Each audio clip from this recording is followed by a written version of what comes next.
The stockings were hung by the chimney with care, in hopes that St. Nicholas soon would be there.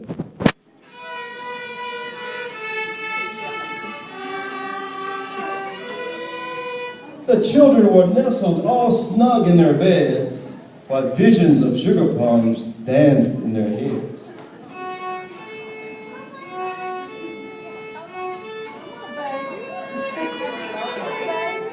And Mama in her kerchief and I in my cap had just settled our brains for a long winter's nap, when out on the lawn there arose such a clatter. I sprang from my bed to see what was the matter. Away to the window I flew like a flash, tore open the shutters and threw up the sash.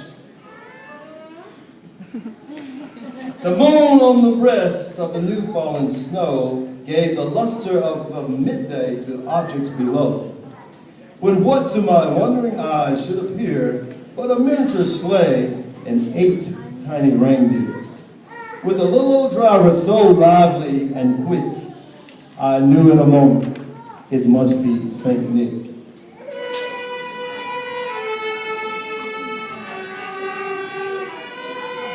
And more rapid than eagles, his coursers they came, and he whistled and shouted and called them by name.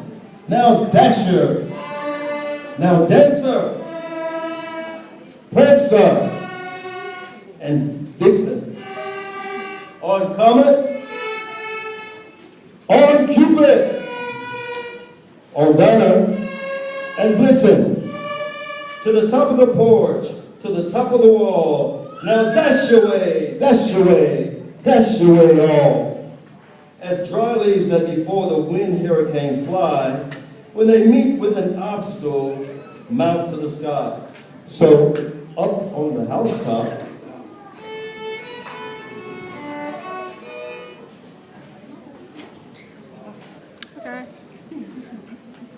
the coursers they flew, and the sleigh full of toys, and St. Nicholas too.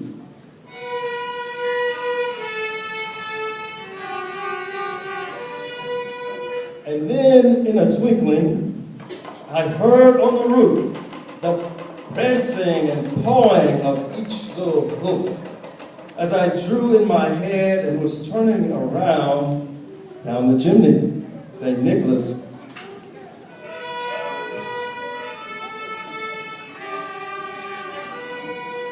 came with a bound. He was dressed all in fur from his head to his foot, and his clothes were all tarnished with ashes and soot.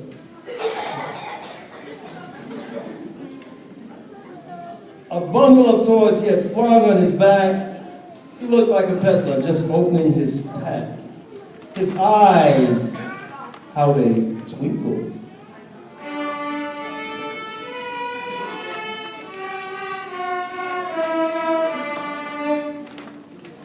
His cheeks were like roses, his nose like a cherry, his mouth drawn up like a bow, and the beard of his chin was as white as the snow. The stump of his pipe he held tightly in his teeth, and the smoke, it encircled his head like a wreath. He had a broad face and a little round belly that shook when he laughed like a bowl full of jelly. He was chubby and plump, a right jolly old elf, and I laughed when I saw him in spite of myself. A wink of his eye and a twist of his head soon gave me to know I had nothing to dread.